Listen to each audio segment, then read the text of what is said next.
வணக்கம். நம்ம இந்த வீடியோவில் என்ன பார்க்க போகிறோம் அப்படின்னா, விப்ரோ அப்படின்ற ஒரு கம்பெனியை பற்றி, அவங்களுடைய பிஸ்னஸ் மாடல், அவங்களுடைய சப்சிடரி கம்பெனி என்னென்னலாம் இருக்குது, அவங்க என்ன மாதிரி செக்மெண்ட்ஸில் அவங்க அவங்களுடைய ப்ராஜெக்ட்ஸை ப்ரொவைட் பண்ணுறாங்க அப்படின்றத பற்றியும், அது இல்லாமல் அவங்களுடைய ஷேர் ப்ரைஸஸ் என்ன இருந்தது, இது வரைக்கும் கொடுத்த போனஸ் என்ன, இது வரைக்கும் கொடுத்த ஸ்பிரிட்ஸ் என்ன, கொடுத்த டிவிடன் என்ன, இது வரைக்கும் அதாவது நம்ம 1990 காலகட்டத்திலேருந்து அந்த விப்ரோ நிறுவனத்தில் நம்ம ஒரு இன்வெஸ்ட்மெண்ட் பண்ணுறோம் அப்படின்னா, அந்த விப்ரோ இன்வெஸ்டர்ஸ் எப்படிலாம் நம்ம கவனிச்சிருக்கு அப்படின்றத டீட்டெயிலாக பார்க்க போகிறோம். கிட்டத்தட்ட ஒரு லாங் வீடியோவாக இருக்கும். கொஞ்சம் ஃபுல்லாக பாருங்கள், அப்போ தான் உங்களுக்கு புரியும். ஏன்னா பிஸ்னஸோட கோர் மாடல் என்ன, அவங்களோட பிஸ்னஸ், அப்புறம் அந்த நிறுவனத்தோட ஸ்டாக் ப்ரைஸ் என்ன, அப்புறம் அந்த கம்பெனி கொடுத்த ஸ்டாக்ஸ் ஸ்பிளிட்டு, ஸ்டாக்கோட போனஸ், அப்புறம் அது இல்லாமல் அந்த கம்பெனி நிறுவனம் கொடுத்த டிவிடன், இது எல்லாமே இந்த வீடியோவில் ஒன்றா பார்க்க போகிறோம். ஸோ ஒரு 1/2 hour வீடியோவாக இருக்கும், இல்லை 20 minutes வீடியோ கிட்டத்தட்ட இருக்கலாம். கொஞ்சம் பிஸ்னஸ் அந்த இதை கண்டினியூ பண்ணி பாருங்கள், உங்களுக்கு புரிகிற மாதிரி இருக்கும். ஸோ இப்போ நம்ம வீடியோக்குள்ளே போகலாம். விப்ரோ பார்த்தோம் அப்படின்னா ஒரு ஐடி கம்பெனின்றது மட்டும் தான் தெரியும். அது இல்லாமல் அவங்க பிஸ்னஸ் நிறைய செக்மெண்ட்டில் அவங்களுடைய பிஸ்னஸ் இருக்குது. நம்ம விப்ரோ நம்ம இது வரைக்கும் பார்த்தது ஒரு சின்ன ஒரு லெவலில் ஐடி கம்பெனி கண்ணோட்டத்தை மட்டும் பார்த்துருக்கோம். இப்போ டிஃபென்ஸ் இருக்காங்க, அது இல்லாமல் கன்சூமர் குட்ஸ் இருக்காங்க. கன்சூமர் குட்ஸில் நீங்களாம் யூஸ் பண்ணுற சந்திரியா சூப் அவங்களுக்கு தான், விப்ரோ ஷியகா சூப் அவங்களுக்கு தான், விப்ரோ பல்பு அவங்களுக்கு தான். ஸோ இது மாதிரி கன்சூமர் குட்ஸ்லேயும் இப்போ அவங்க நிறையா கான்சென்ட்ரேட் பண்ண ஆரம்பிச்சிருக்காங்க. விப்ரோ பார்த்தோம் ஒரு ID service plus consulting company, B2B மாடலுக்கு பெரிய நிறுவனம் சேவை செய்கிற ஒரு கம்பெனியாக இருக்குது.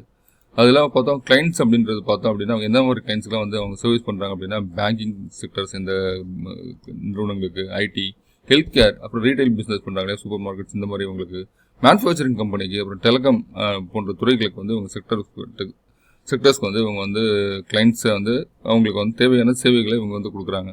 Banking, IT, health care, retail, manufacturing, telecom போன்ற செக்டர்ஸ்க்கு இவங்களுடைய சேவைகளை கொடுக்குறாங்க. என்ன மாதிரி சேவை கொடுக்குறாங்க? ப்ராஜெக்ட் பேஸ், அதாவது லாங் டேர்முக்கு கான்ட்ராக்ட்ஸ் மூலமாக ப்ராஜெக்ட் எடுத்து லாங் டேர்ம் கான்ட்ராக்ட்ஸுக்கு அவங்க பண்ணுறாங்க. ஆஃப் ஷோரில் பண்ணுறாங்க. ஆன்சைட் டெலிவரி மாடலும் பண்ணுறாங்க. அதுமாதிரி இந்தியாவில் பார்த்தோம் அப்படின்னா டெவலப்மெண்ட் ப்ளஸ் இந்தியாவில் டெவலப் பண்ணுறாங்க. கிளைண்ட்க்கு கண்ட்ரியில் அவங்களுடைய கண்ட்ரியில் சப்போர்ட் பண்ணுறாங்க. டிஜிட்டல் டிரான்ஸ்ஃபர்மேஷன் தான் இவங்களோட கோர் பிஸ்னஸாக இருக்குது. ஸோ அவங்களோட டிஜிட்டல் டிரான்ஸ்ஃபர்மேஷன் பண்ணுறது அது கோர் பிஸ்னஸாக இருக்குது. ஏஐ மற்றும் கிளவுட், சைபர் செக்யூரிட்டி, ஆட்டோமேஷன் மூலம் ஹை வேல்யூ ப்ராஜெக்ட்ஸ் பண்ணுறாங்க. ஏஐ இப்போ ஏஐ பார்த்து தெரியும் உங்களுக்கு. அதே மாதிரி க்ளவுட் கம்ப்யூட்டிங் துறையும் அப்படி தான் உங்களுக்கு. சைபர் செக்யூரிட்டி கேட்கவே வேணாம். நம்ம ஆட்டோமேஷன், இந்த 4 துறைகளும் ஹை வேல்யூ ப்ராஜெக்ட்ஸ் எடுத்து பண்ணும்போது இவங்களுக்கு இன்னும் ரெவன்யூ ஜென்ரேட் ஆகிற வாய்ப்புகள் உண்டு. ஏஐ நம்ம இந்தியாவை பொறுத்தவரைக்கும் இப்போ தான் ஸ்டார்ட் பண்ணியிருக்காங்க. ஸோ இதுக்கு சைனா, அமெரிக்கா இதெல்லாம் இந்த நாடுகள்லாம் பார்க்கும்போது ஏஐ டெவலப்ட் கண்ட்ரிஸாக இருக்குது. இந்தியாவை பொறுத்த வரைக்கும் ஏஐ அப்படின்றது இப்போ தான் இந்தியாவுக்குள்ள கம்பெனிஸ் டெவலப் பண்ண ஆரம்பிச்சிருக்காங்க. ஸோ இன்னும் நம்ம அதிகம் வளர வேண்டிய துறைகளில் இந்த துறைகள்லாம் இருக்குது. அதேமாதிரி சைபர் செக்யூரிட்டி ஆகட்டும், ஆட்டோமேஷன் ஆகட்டும், இதெல்லாம் இனிமேட்டு பெரிய அளவில் வளரக்கூடிய துறைகளாக இருக்கும் நம்ம இது பொறுத்த வரைக்கும். அது ரெக்கரிங் இன்கம் அதிகம். இவங்களுக்கு ஏஎம்சி மேனேஜர் சர்வீஸில் உங்களுக்கு அந்த இன்கம் அதிகமான சோர்ஸஸ் இருக்கும். விப்ரோ செக்டர் வைஸ் பிஸ்னஸ் பார்த்தோம் அப்படின்னா, பேங்கிங் சொன்னோம் இல்லையா, banking, financial service, insurance core banking software ready பண்ணி தராங்க. டிஜிட்டல் பேங்கிங் ஆப்ஸ் ரெடி பண்ணி தராங்க. ரிஸ்க் மேனேஜ்மெண்ட் கம்ப்ளைண்ட்ஸ் பண்ணி தராங்க. இன்சூரன்ஸ்க்கு கிளைம்ஸ் ஆட்டோமேஷன் பண்ணி தராங்க. ஃபின்டெக் இன்டெகிரேஷன் பண்ணி தராங்க. ஸோ இதெல்லாம் பேங்கிங் செக்டருக்கு அவங்க கிளைண்ட்ஸுக்கு கொடுக்கல சேவைகளை. அது மாதிரி ஹெல்த் கேருக்கு என்னென்ன சேவைகள்லாம் இது பண்ணுறாங்க அப்படின்னா, ஹாஸ்பிட்டல் மேனேஜ்மெண்ட் பண்ணுறாங்க. ஹாஸ்பிட்டலில் ஒரு கம்ப்ளீட் சிஸ்டம், மேனேஜ்மெண்ட் சிஸ்டம் கொடுக்குறாங்க. பேஷண்ட்ஸோட டேட்டா அனலிட்டிக்ஸ் பண்ணுறாங்க. ஃபார்மா R&D சாஃப்ட்வேர், ஃபார்மாக்கு R&D சாஃப்ட்வேர் கொடுக்குறாங்க. Health care and cloud solution, data security complaints பண்ணுறாங்க. ஸோ இதுவும் விப்ரோவில் ஹெல்த் கேருக்கு செக்டருக்கு இவங்க கொடுக்குற சேவைகள். அதே மாதிரி ரீட்டைல் பொறுத்த வரைக்கும் இ-காமர்ஸ் பிளாட்ஃபார்ம் இப்போ பார்த்தோம் அப்படின்னா ஃப்ளிப்கார்ட், அமேசான், இது மாதிரி அதே மாதிரி இப்போ பார்த்தோம் அப்படின்னா தனிப்பட்ட நிறுவனங்கள் நிறைய பிளாட்ஃபார்ம்ஸ் உருவாக்கிட்டு இருக்கு. ஸோ அது மாதிரி உங்களுக்கு இ-காமர்ஸ் பிளாட்ஃபார்ம் ரெடி பண்ணி தராங்க. அது மாதிரி சப்ளை செயின் மேனேஜ்மெண்ட், சூப்பர் மார்க்கெட்ஸ்க்கு சப்ளை செயின் மேனேஜ்மெண்ட் பண்ணுறாங்க. ERP பண்ணி தராங்க. கஸ்டமருக்கு experience, inventory and demand forecasting, POS payment solution, அதாவது பாயிண்ட் ஆஃப் சேலுக்கு பேமெண்ட் சொல்யூஷன் அந்த இதுவும் பண்ணி தராங்க ரீட்டைல் பொறுத்த வரைக்கும். அதே மேனுஃபேக்சரிங் துறைகளோட மேனுஃபேக்சரிங் அண்ட் இன்ஜினியரிங் துறைகளுக்கு என்ன சேவைகள் பண்ணுறாங்க? இண்டஸ்ட்ரியல் 4.0 சொல்யூஷன்ஸ் பண்ணுறாங்க. ஸ்மார்ட் ஃபேக்ட்ரி ஆட்டோமேஷன் பண்ணுறாங்க. ப்ராடக்ட் டிசைன் அண்ட் R&D பண்ணி தராங்க. எம்பெடட் சிஸ்டம்ஸ் பண்ணி தராங்க. IoT and AI paste manufacturing பண்ணி தராங்க. ஸோ இதெல்லாம் இவங்களுக்கு பொறுத்த வரைக்கும் மேனுஃபேக்சரிங் துறைகளுக்கு இவங்க பண்ணி தர சேவைகள் இருக்குது. டெலிகாம் பொறுத்த வரைக்கும், டெலிகாம் அண்ட் மீடியா டெக்னாலஜி பொறுத்த வரைக்கும் 5G நெட்வொர்க்கு சேவைகள் வழங்குறாங்க. டெலிகாம்கான பில்லிங் சிஸ்டம்ஸ் கொடுக்குறாங்க. இப்போ நிறையா டிவி சேனல்ஸ் OTT பிளாட்ஃபார்ம் வந்துருச்சு. ஸோ அந்த OTT பிளாட்ஃபார்முக்கான சேவைகள், மீடியா பிளாட்ஃபார்முக்கான சேவைகள், க்ளவுட் மைக்ரேஷன், நெட்வொர்க் ஆப்டிமேஷன் பண்ணி தராங்க. ஸோ அதே மாதிரி இப்போ எனர்ஜி செக்டரை பொறுத்த வரைக்கும் உங்களுக்கு என்ன பண்ண யூட்டிலைட் சர்வீஸ், ஸ்மார்ட் கிரிட் சொல்யூஷன், அந்த கிரிட்டுக்கான சொல்யூஷன், அந்த இது பவர் ஜென்ரேஷன் கிரிட் கொண்டு போகிறோம் இல்லையா, அதுக்கான software solution, oil and gas IT solution, renewable எனர்ஜிக்கான analytics, asset management software, ESG, sustainability tech அப்படின்றது அந்த துறைகளை சேர்ந்தவங்களுக்கு எனர்ஜிக்கு பண்ணித்தராங்க. அதே மாதிரி பார்த்தோம் அப்படின்னா சர்வீஸ் வைஸ் பிஸ்னஸ் செக்மெண்ட்டை பொறுத்த வரைக்கும் ஐடி அண்ட் டிஜிட்டல் சர்வீசஸ் வந்து என்னெல்லாம் வந்து சர்வீஸ் பண்ணி தராங்க அப்படின்னா க்ளவுட் கம்ப்யூட்டிங் வந்து ஏடபிள்யூஎஸ், அஷூர், கூகுள் க்ளவுட் பண்ணி தராங்க. அப்புறம் ஏஐ அண்ட் டேட்டா அனாலிட்டிக்ஸ் பண்ணி தராங்க. சைபர் செக்யூரிட்டி பண்ணி தராங்க. என்டர்பிரைஸ் சாஃப்ட்வேரில் ஜாப் அண்ட் ஆரக்கல் வந்து பண்ணி தராங்க. ஸோ அதே மாதிரி கன்சல்டிங் சர்வீசஸ் பொறுத்த வரைக்கும் business strategy, digital transformation, cost optimisation, process engineering வந்து பண்ணி தராங்க. ஸோ இது வந்து கன்சல்டிங் சர்வீசஸ் பொறுத்த வரைக்கும் அவங்க வந்து ப்ரொவைட் பண்ணுற இது. அதே மாதிரி இன்ஜினியரிங் அந்த ஆர்என்டி பொறுத்த வரைக்கும் பார்த்தோம், ரிசர்ச் அண்ட் டெவலப்மெண்ட் பார்த்தோம் அப்படின்னா இப்போ புதுசாக வந்து இந்த செக்மெண்ட் வந்து உள்ளே இறங்கியிருக்காங்க. இப்போ வந்து நம்ம வந்து இந்தியாவில் வந்து செமிகண்டக்டர் சிப்ஸ்லாம் வந்து நம்ம ரெடி பண்ணிட்டு இருக்கோம். அதில் வந்து அந்த துறைகள் வந்து வேகமாக வளரக்கூடிய வாய்ப்புகள் உண்டு. ஸோ அதில் வந்து இன்ஜினியரிங் அண்ட் ஆர்என்டியில் வந்து ரிசர்ச் அண்ட் டெவலப்மெண்ட் வந்து செமிகண்டக்டர் டிசைன் பண்ணி தர ஆரம்பிச்சிருக்காங்க. ஆட்டோமேட்டிக் சாஃப்ட்வேர் ரெடி பண்ணுறாங்க, எம்பெடட் சிஸ்டம் ரெடி பண்ணி தராங்க, ஏரோஸ்பேஸ் இன்ஜினியரிங்க்கு வந்து அவங்க சாஃப்ட்வேர் ரெடி பண்ணி தராங்க.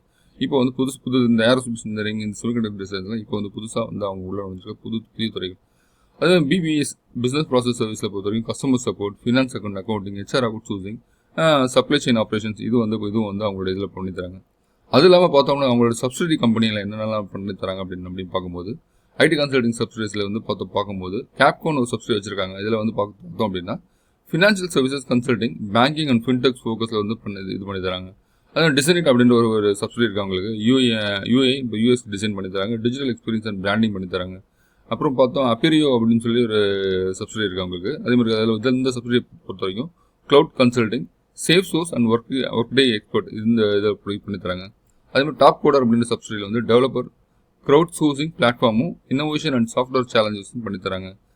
அது விப்ரோ கேலகர் சொல்யூஷன்ஸ் அப்படின்ற சப்சிடியை பொறுத்த வரைக்கும் மார்கேஜ் லோன் தராங்களே அந்த சாஃப்ட்வேரும், பிஎஃப் அதாவது பேங்கிங் சர்வீஸ் சில ஸ்பெசிஃபிக் ப்ராடக்ட்ஸ் வந்து அவங்க இந்த சப்சிடி மூலம் பண்ணித்தராங்க. அது விப்ரோ டெக்னாலஜி சர்வீசஸ் இந்த சப்சிடி மூலமாக core IT delivery infrastructure and manage service வந்து பண்ணித்தராங்க. அதே மாதிரி இது இல்லாமல் வந்து பார்த்தோம் அப்படின்னா நான் ஐடி குரூப் ஆஃப் பிஸ்னஸ் நான் ஆரம்பத்தையும் சொல்லியிருந்தேன். இதில் வந்து பார்த்தோம் அப்படின்னா Wipro consumer core care and lighting அப்படின்ற இதில் வந்து Santoor, Chandrika soap, personal care product, LED commercial லைட்டிங்லாம் வந்து இதில் பண்ணித்தராங்க. இன்னும் நிறையா வந்து அப்புறம் வந்து நிறையா பொருட்கள் இருக்குது இந்த கன்சூமர் துறைகளில்.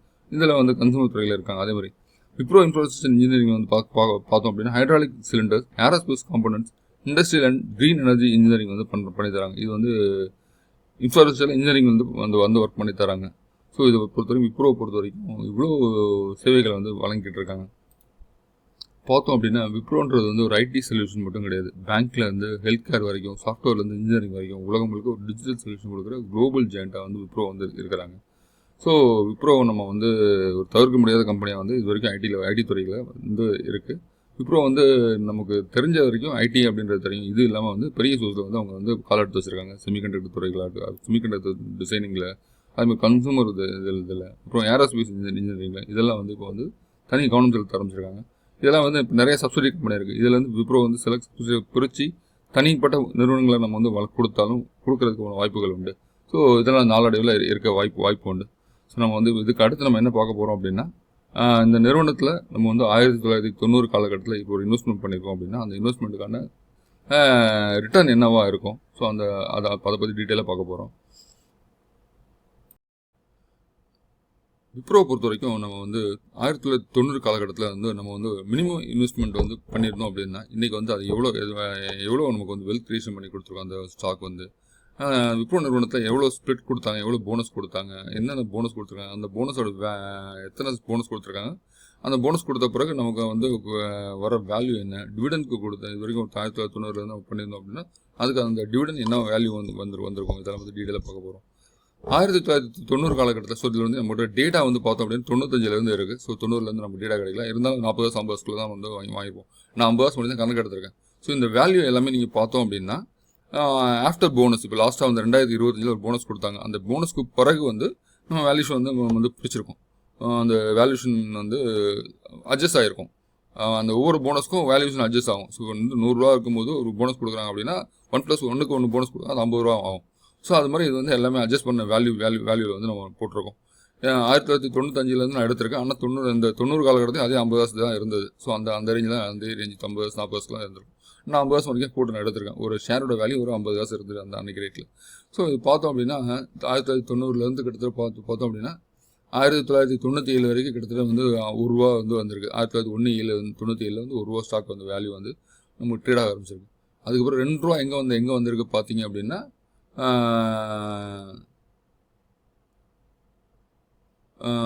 1/3/1998 வந்து ₹2.44 வந்து ட்ரேட் ஆக ஆரம்பிச்சிருக்கு.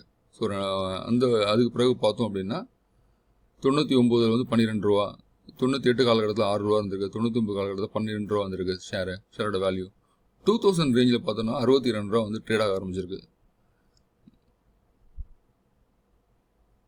2000 வந்து நீங்கள் பார்த்தீங்க அப்படின்னா ₹62 ட்ரேட் ஆக ஆரம்பிச்சிருக்கு. அப்புறம் வந்து அதே மாதத்தில் அதுக்கு அடுத்து டபுள் ஆகிருக்கு பாருங்கள். இந்த இதில் வந்து பார்த்தோம் அப்படின்னா ஒன்றாம் மாதத்தில் 62 இருந்திருக்கு, 2ஆம் மாதத்தில் வந்து 109 வந்திருக்கு, அடுத்து 92, 55, 30, 70, 40. ஸோ ஒவ்வொரு மாதம் வந்து கன்சல்டேட்டிவ் ஏற்ற இருக்கிறதுல வந்து எப்பயுமே பங்கோட விலை அப்படி தான் இருக்கும். அது ஏற்ற இருக்கிறது இருந்துகிட்டு இருக்கு. அதுக்கடுத்து பார்த்தோம்னா திரும்ப குறைஞ்சி வந்து ₹18 வந்திருக்கு. திரும்ப ஷேர் ப்ரைஸ் பார்த்தீங்கன்னா ₹15 வந்திருக்கு, ₹15, ₹17, 2000. அதே மாதிரி நமக்கு வந்து ஒரு 2008 காலகட்டத்தில் ஒரு கிராஷ் வந்தது. நல்ல மார்க்கெட் வந்து ஒரு பெரிய இறக்கம் சந்திச்சு. அப்போ அந்த டைமில் பார்த்தீங்க அப்படின்னா ₹20 வந்திருக்கு பாருங்கள் ஷேரோட ப்ரைஸ். 42 இருந்திருக்கு, கடைசி 26, 33, 22, ₹20 வந்திருக்கு. ஸோ அப்போ அந்த டைம் வந்து அந்த வேல்யூஷன். அதுக்கு பிறகு பார்த்தோம்னா பெரிய ஏற்றத்தில் வந்திருக்கு. ₹64, ₹56. ஸோ 2012 காலகட்டத்தில் வந்து இதெல்லாம் வந்து இந்த ப்ரைஸோட வேல்யூலாம் 2014 பார்த்தா ₹101.85 இருந்திருக்கு. 2016 பார்த்தோம் அப்படின்னா அந்த வேல்யூ வந்திருக்கு. ஸோ நம்ம 2020 பார்த்தோம் அப்படின்னா 2020 காலகட்டத்தில் வந்து 1/1/2118 வந்து இருந்திருக்கு. இதெல்லாம் வந்து ப்ரைஸ் அட்ஜஸ்ட்மெண்ட்டில் வந்து வேல்யூஷன். ஸோ இப்போ வந்து நம்ம கரண்ட்டாக வந்து இப்போ 2025 என்ன வேல்யூவாக இருக்குது அப்படின்னா 1/1/2020 ₹260 மணிக்கு வேல்யூஷன் வந்து நமக்கு விப்ரோ ஷேரோட ப்ரைஸ் இருக்குது. இந்த விப்ரோ ஷேரோட ப்ரைஸ் பார்த்தோம் அப்படின்னா அவன் 95 50 காசு ₹1 இருந்து கிட்டத்தட்ட அப்படி கண்டினியூஸாக சின்ன ஏற்றதோட இப்போ வந்து ₹260 ரேஞ்சில் வந்து ட்ரேட் ஆகிட்டு இருக்கு. ஸோ இதுக்கு வந்து நம்ம பார்த்தோம் அப்படின்னா 1990 காலகட்டத்தில் வந்து நம்ம ப்ரைஸ் பார்க்கலாம்.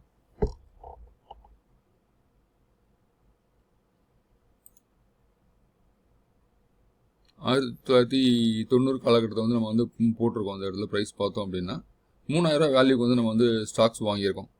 ₹3000க்கு ஸ்டாக்ஸ் வாங்கினது வந்து ஒரு 5000 குவான்டிட்டி வந்து நமக்கு கிடச்சிருக்கு. 1990 காலகட்டத்தில் பர்ச்சேஸ் பண்ணிக்கிற ஸ்டாக்ஸோட வேல்யூ என்ன பார்த்தோம்னா 5000 ₹3000 நம்ம இன்வெஸ்ட்மெண்ட் பேஸுக்கு 5000 குவான்டிட்டி வந்து நமக்கு ஸ்டாக்ஸ் கிடச்சிருக்கு. அதுக்கு அடுத்த வருஷம் 92 வந்து அந்த கம்பெனி வந்து ஒன்றுக்கு ஒன்று போனஸ் கொடுத்துருக்குறாங்க. ஒன்றுக்கு ஒன்று போனஸ் கொடுத்தோம் அப்படின்னா 5000 வந்து 10,000 ஆயிருக்கு. ஸோ அது கூட 93, 94 அப்படின்னு போது 95 வந்து ஒரு போனஸ் கொடுத்துருக்காங்க. ஒன்றுக்கு ஒன்று போனஸ் கொடுத்துருக்காங்க. அப்போ 10,000 ஸ்டாக்ஸ் இருந்தது 20,000 மாறி இருக்குது. அப்புறம் பார்த்தோம் அப்படின்னா 97 காலகட்டத்தில் வந்து ஒரு ஷேருக்கு 2 ஷேர் வந்து உங்களுக்கு போனஸ் கொடுத்துருக்காங்க. அப்போ வந்து 20,000 ஸ்டாக் நம்மக்கிட்ட இருந்தது வந்து 60,000 ஸ்டாக்காக மாறி இருக்குது. அது இல்லாமல் வந்து 99 காலகட்டத்தில் வந்து ₹10 ஃபேஸ் வேல்யூ வந்து ₹2 ஸ்ப்ளிட் பண்ணுறாங்க. நம்மகிட்ட 60,000 ஸ்டாக் இருந்திருக்கு. அந்த 60,000 ஸ்டாக் வந்து 3 லட்சம் ஸ்டாக்காக வந்து நம்மகிட்ட மாறி இருக்குது. 99 காலகட்டத்தில் அவங்களோட ஃபேஸ் வேல்யூவை ஸ்ப்ளிட் பண்ணியிருக்காங்க. ₹10 வந்து ஃபேஸ் வேல்யூ ₹2 மாற்றிருக்காங்க. அப்போ வந்து மாற்றும் போது 60,000 ஷேர்ஸோட எண்ணிக்கை வந்து 3 லட்சமாக மாறி இருக்கு. அதுக்கு பிறகு பார்த்தோம் அப்படின்னா பெரிய லெவலில் வந்து பெருசாக வந்து இது பண்ணல. அப்புறம் வந்து திரும்ப 2004 3 லட்சம் ஷேர் உங்ககிட்ட இருக்குது. திரும்ப வந்து 2004 வந்து உங்களுக்கு திரும்ப ஒரு டிவிடன் தராங்க. அதில் வந்து பார்த்தோம் அப்படின்னா ₹29 ஸ்பெஷல் டிவிடன் வந்து தராங்க. அப்புறம் வந்து 1க்கு 2 போனஸ் கொடுக்குறாங்க. ஆல்ரெடி உங்கள்கிட்ட 3 லட்சம் பங்குகள் இருக்குது. இப்போ வந்து ஒரு பங்குக்கு 2 பங்குகள் போனஸ் கொடுக்கும். உங்ககிட்ட வந்து இப்போ இருக்கிற பங்குகள் பார்த்தா போனஸ் கொடுத்த பிறகு 9 லட்சம் பங்குகளை மாறிடுது. 9 லட்சம் பங்குகள் அடுத்து வந்து 2004 ஒரு போனஸ் கொடுத்துருக்காங்க. திரும்ப 2005 திரும்ப ஒரு போனஸ் கொடுக்குறாங்க. 1க்கு 1 கொடுக்குறாங்க. ஆல்ரெடி 9 லட்சம் பங்குகள் உங்ககிட்ட இருக்குது. அதுக்கடுத்து 9 லட்சம் பங்குகள் வந்து எக்ஸ்ட்ரா வருது. மொத்தம் 18 லட்சம் பங்குகள் ஆயிடுது. அதுக்கு பிறகு பார்த்தோம் 2006, 2007, 2008 காலகட்டத்தில் வந்து அவங்க எதுவும் பண்ணல. அதுக்கடுத்து பார்த்தோம்னா 2010 வந்து 3க்கு 2 யாரெல்லாம் 3 பங்குகள் வச்சுருக்காங்க 3 பங்குகளுக்கு 2 பங்குகள் வந்து அவங்க போனஸ் கொடுக்குறாங்க. ஆல்ரெடி நம்மகிட்ட வந்து 18 லட்சம் பங்குகள் வந்து இருக்குது. அதில் வந்து அவங்க போனஸ் கொடுக்கும்போது பார்த்தோம் அப்படின்னா அது 30 லட்சம் பங்குகளை மாறுது. 2க்கு 1 போனஸ் கொடுக்குறாங்க. அதில் வந்து 30 லட்சம் பங்குகளை மாறிடுது. ஸோ அதுக்கடுத்து வந்து காலகட்டத்தில் வந்து பார்த்தோம்னா 2017 காலகட்டத்தில் வந்து திரும்ப வந்து 1க்கு 1 போனஸ் தராங்க. 30 லட்சம் பங்குகள் அப்படின்றது 60 லட்சம் பங்குகளை மாறிடுது. 1க்கு 1 போனஸ் கொடுத்த பிறகு அதுக்கு அடுத்து பார்த்தா 2019 திரும்ப ஒரு போனஸ் கொடுக்குறாங்க. இதில் வந்து 3 பங்குகள் யார் யாரும் வச்சுருக்கீங்களோ அவங்களுக்கு ஒரு பங்குகள் தராங்க. அப்போ இங்கே பார்க்கும்போது உங்களுக்கு வந்து 30 லட்சம் பங்குகள் இருக்கிறது வந்து இந்த இடத்துல வந்து 60 லட்சம் பங்குகளாக 60 லட்சம் ஆல்ரெடி 1க்கு 1 போனஸ் கொடுத்து 60 லட்சம் இருக்குது. இங்கே 3க்கு 1 போனஸ் கொடுத்த பிறகு 80 லட்சம் பங்குகளாக மாறிடுது. 2019 வந்து 3க்கு 1 போனஸ் கொடுக்குறாங்க. போனஸ் கொடுத்த பிறகு 80 லட்சம் பங்குகளாக மாறிடுது. ஸோ அதுக்கு அடுத்து வந்து பார்த்தோம் அப்படின்னா 2024 ஜனவரியில் லாஸ்ட்டாக வந்து கொடுத்த போனஸ் வந்து பார்த்தோம் அப்படின்னா 2024 ஜனவரியில் வந்து போனஸ் கொடுத்துருக்காங்க. இப்போ ஆல்ரெடி வந்து நம்மகிட்ட 80 லட்சம் பங்குகள் இருந்தது. 80 லட்சம் ப்ளஸ் வந்து 80 லட்சம் பங்குகள் சேர்ந்து கிட்டத்தட்ட 1,60 லட்சம் பங்குகள் வந்து நம்மகிட்ட போனஸாக வந்த பங்குகள் நம்ம வந்து வாங்கின பங்குகள்னு பார்த்தோம். வெறும் 5,000 பங்குகள் மட்டும் தான் நம்ம வாங்கியிருந்தோம். பார்த்துருப்பீங்க நீங்கள். இந்த 5,000 பங்குகள் வந்து நமக்கு போனஸாக கொடுத்து 1க்கு 1 போனஸ், 1க்கு 2 போனஸ், 3க்கு 1 போனஸ், இது இப்படிலாம் இதெல்லாம் கொடுத்த போனஸ்க்கு மட்டும் போனஸோடு சேர்த்து மட்டுமே நம்ம வந்து வாங்கின பங்குகளை தவிர்த்து 1,55,000 பங்கு 1,55,000 பங்குகள் நமக்கு இலவசமாக கிடைச்ச பங்குகள் மட்டும் 1 கோடியே அந்த விப்ரோ வந்து 1,55,00,000 பங்குகள் இலவசமாக நமக்கு கொடுத்துருக்காங்க. மொத்த இது நம்ம கூட இருக்கிற ஸ்டாக்ஸ் பார்த்தோம் அப்படின்னா இப்போ காலகட்டத்தில் 2025 டிசம்பர் காலகட்டத்தில் க்ளோசிங்கில் வந்து நம்ம ஸ்டாக்கோட எண்ணிக்கை எவ்வளோ இருக்கும் பார்த்தீங்கன்னா 1,60,00,000 பங்குகள் மட்டும் நம்ம கையில் இருக்கும். இந்த 1,60,00,000 பங்குகளுக்கு இன்றைக்கி வேல்யூ போட்டோம் அப்படின்னா எவ்வளோ வேல்யூ வருதுன்னு பார்த்தீங்கன்னா கிட்டத்தட்ட 416 கோடி 416 crore வந்து வேல்யூஷன் மட்டும் வருது. இன்னைக்கு நேற்று வந்து க்ளோசிங் ரேட் பார்த்தோன்னா 260 ரூபா வந்து க்ளோஸ் ஆயிருக்கு. 15/1 வந்து படி 260 ரூபா வேல்யூ போட்டோம் அப்படின்னா அவங்களுடைய நம்ம வாங்கின இன்வெஸ்ட்மெண்ட் பார்த்தா வெறும் 3,000. நல்லா புரிஞ்சுக்கோங்க, வெறும் 3,000. ஸோ இது வரைக்கும் போனஸ் கொடுத்தது இன்னைக்கு போனஸ் வந்து 1க்கு 1 1க்கு 1 1க்கு 2 இப்படிலாம் 1க்கு 2 வந்து 2-3 தடவை கொடுத்துருக்காங்க. ஸோ இப்படிலாம் போனஸ் கொடுத்த நிறுவனம் அந்த போனஸ் கொடுத்தது வேல்யூஷன் பார்த்தோம் அப்படின்னா 416 கோடி ரூபாய் வேல்யூஷன். ஸோ அது இல்லாமல் டிவிடெண்ட் மட்டும் பார்த்தீங்க அப்படின்னா ஸோ இந்த இத்தனை பங்குகளுக்கு டிவிடெண்ட் ஸ்பெஷல் டிவிடெண்ட் 2-3 தடவை டிவிடெண்ட் கொடுத்துருக்காங்க. ஒரு தடவை 29 ரூபா கொடுத்துருக்காங்க. அப்புறம் பார்த்தோம் அப்படின்னா ஒரு 6 ரூபா 5 ரூபா அந்த மாதிரி ஸ்பெஷல் டிவிடெண்ட் 5 ரூபா ஸ்பெஷல் இதெல்லாம் இருக்குது. ஸோ இந்த மாதிரி டிவிடெண்ட் நம்ம இந்த போனஸ் அந்த இத்தனை பங்குகளோட எண்ணிக்கை டிவிடெண்ட் மட்டும் பார்த்தாலே கிட்டத்தட்ட 46 கோடி 95 லட்ச ரூபா வந்து டிவிடெண்ட் மட்டுமே கொடுத்துருக்காங்க. 46 கோடி 95 லட்ச ரூபா வந்து டிவிடெண்ட் மட்டுமே கொடுத்துருக்காங்க இந்த நிறுவனம். ஸோ இது வந்து நம்ம வந்து விப்ரோவுடைய வரலாறு. நம்ம வந்து ஒரு ஸ்டாக்கை வந்து நம்ம ஏன் வந்து சொல்கிறோம் அப்படின்னா ஸ்டாக்கை வந்து லாங் டைம் கொண்டு போனால் மட்டும்தான் இந்த மாதிரி வருமானம் வந்து பார்க்க முடியும். இது வந்து நம்ம ஒன்றுமே பண்ணல, நம்ம பெரிய வேலை ஏதாவது இதில் இருக்கா 2,500 3,000 இன்வெஸ்ட்மெண்ட் பண்ணி 90 காலகட்டத்தை தூக்கி வாங்கி போட்டு ஒரு வீடு வாங்குற மாதிரி வாங்கி எடுத்து போட்டு வந்து 10 தட்டி தூக்கிட்டு போட்டாச்சு. இப்போ தூசி தட்டி எடுத்து பார்த்தோன்னா இவ்வளோ வந்து வருமானம் கொடுத்துருக்கோம் இந்த பங்கு. இது எல்லாமே உங்கள் அக்கௌண்ட்டில் கிரெடிட்டபுளாக இருக்கும். நீங்கள் போனால் போய் பணமாக்கலாம். இந்த 416 கோடி வந்து எனக்கு நாளைக்கே பணம் வேணும், நீங்கள் பெரிய அமௌண்ட்டில் பெரிய லார்ஜ் ஸ்கேலில் ஏதாவது பிஸ்னஸ் பண்ண போகிறீங்க, லார்ஜ் ஸ்கேலில் ஏதாவது பெரிய இடம் வாங்க போகிறீங்கன்னா இந்த பணம் வந்து உங்களுக்கு ஒரு லிக்விடிட்டியாக வந்து இன்கம் டேக்ஸில் டாக்ஸஸ் போக லாங் டைம் டாக்ஸஸ் தான் இருக்குது. பெரிய லெவல் டாக்ஸ் எடுக்க மாட்டாங்க. அது போக வந்து அந்த டாக்ஸ் போக உங்களுக்கு உடனே வந்து பணத்தை வந்து நீங்கள் ரெடி பண்ணி எடுத்துகிற உடனே லிக்விட் பண்ண முடியும், எடுத்துட முடியும். செல் பண்ணிங்க அப்படின்னா நாளைக்கு பணம் ரெடி ஆயிரும். 2 நாளில் உங்களை நீங்கள் கேஷாக வந்து எடுத்துக்க முடியும். அது மாதிரி டிவிடெண்ட் மட்டும் பார்த்தீங்க அப்படின்னா ஒரு காலகட்டத்தில் டிவிடெண்ட் மட்டுமே வந்து ஆரம்ப காலகட்டத்தில் 25,000 ஸ்பெஷல் டிவிடெண்ட் ஃபைனல் டிவிடெண்ட் வந்து கொடுக்கும்போது பார்த்தீங்க அப்படின்னா 4 லட்சம்லாம் வந்திருக்கு. 4 லட்சம் வந்திருக்கு. சில இடத்துல வந்து பார்த்தீங்கன்னா 9 லட்சம் வந்திருக்கு.